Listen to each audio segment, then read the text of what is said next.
சுசித்ரா, தற்போது எல்லை கட்டுப்பாட்டு கோட்டு பகுதிகளில் என்ன மாதிரியான சூழல் நிலவுகிறது? மேலும் இந்த தாக்குதலுக்கு தொடர்ந்து இந்தியா என்ன மாதிரியான நடவடிக்கைகள் எடுக்கவிருக்கிறார்கள்?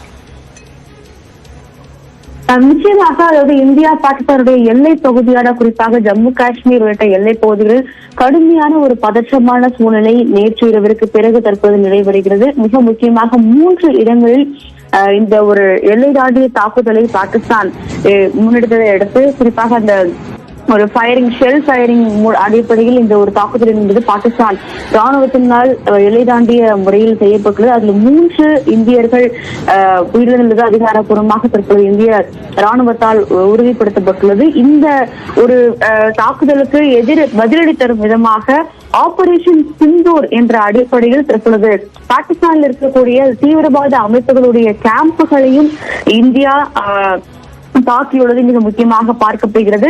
பாகிஸ்தானுடைய எல்லை தாண்டிய தாக்குதலுக்கு தகுந்த பதிலடியாக இந்த ஒரு ஆபரேஷன் சிந்தூர் இருக்கும் என்ற ஒரு தகுந்த பதிலடியும் தற்பொழுது இந்தியா கூறியிருக்கிறது. அதற்கான அந்த ஒரு காட்சிகளும் தற்பொழுது வெளியாகியுள்ளது நம்மால் பார்க்க முடிகிறது. இந்த ஒரு தாக்குதலையும் பாகிஸ்தான் அரசாங்கம் அதிகாரப்பூர்வமாக உறுதி செய்வது மிக முக்கியமாக பார்க்கிறது. ஏற்கனவே பாகிஸ்தானுடைய வான்வெளி தளம் என்பது மூடப்பட்டுள்ளது. பல்வேறு பாகிஸ்தான் மீதான பல்வேறு நடவடிக்கைகள் இந்தியாவின் சார்பாக எடுக்கப்பட்டு வரும் நிலையில் தற்பொழுது இந்த தாக்குதல் என்பது எல்லையை பொறுத்தளவில் கடுமையான ஒரு பதற்றமான சூழலை தான் ஏற்படுத்தியுள்ளது என்றுதான் நிச்சயமாக கூற வேண்டும். இந்திய பொதுமக்கள் மீதான ஒரு தாக்குதலை பாகிஸ்தான் கையில் எடுத்திருக்க கூடாது, அது வரம்பு மீறிய செயல் என்ற ஒரு கருத்தையும் இந்திய ராணுவம் தற்பொழுது குறிப்பிட்டு தகுந்த பதிலடியாக இந்த ஆபரேஷன் சிந்தூரை கையில் எடுத்து அவர்கள் நடத்தியுள்ளது மிக முக்கியமாக பார்க்கப்படுகிறது. குறிப்பாக அந்த லஷ்கர்-இ-தொய்பா, ஜெய்ஷ்-இ-முகமது உள்ளிட்ட அமைப்புகளுடைய தீவிரவாத முகாம்கள் எல்லை பகுதிகள் குறிப்பாக பாகிஸ்தான் ஆக்கிரமிப்பு காஷ்மீர் பகுதியில் அதிக அளவில்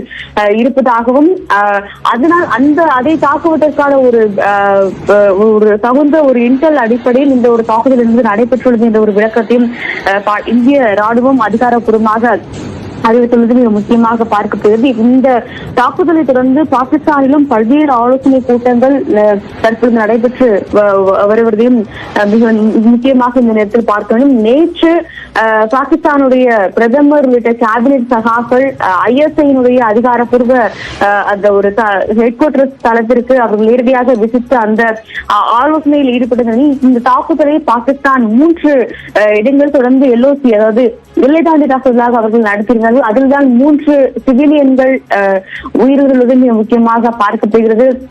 ஜம்மு காஷ்மீரில் இருக்கக்கூடிய பூஞ்சாக இருக்கட்டும், அதே போல அதற்கு மேல் பகுதியில் இருக்கக்கூடிய எல்லை கோட்டு அந்த LOC பகுதிகளாக இருக்கும், இவை அனைத்துமே தற்போது முழு ராணுவத்தினுடைய கட்டுப்பாட்டில் பாதுகாப்பில் வைக்கப்பட்டு தொடர்ந்து பாகிஸ்தானுடைய செயல்பாடுகளையும் கண்காணித்து வருவதாக இந்திய ராணுவம் தற்போது முதற்கட்டமாக கூறியுள்ளது. சுசித்ரா, இணைப்பில் விவரங்களை தந்தமைக்கு நன்றி.